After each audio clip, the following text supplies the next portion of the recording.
video, I'll show you how to file Form 8862 using TurboTax.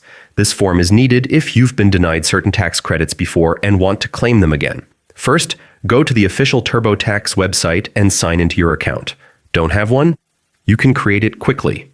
From your dashboard, use the search bar at the top and type Form 8862. Click Jump to Form 8862 to access the section. TurboTax will guide you through questions about your eligibility and previous tax credit denials.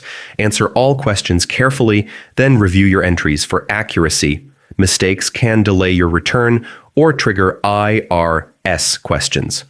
Once everything looks correct, click Continue and follow any remaining prompts to complete your filing. And that's it.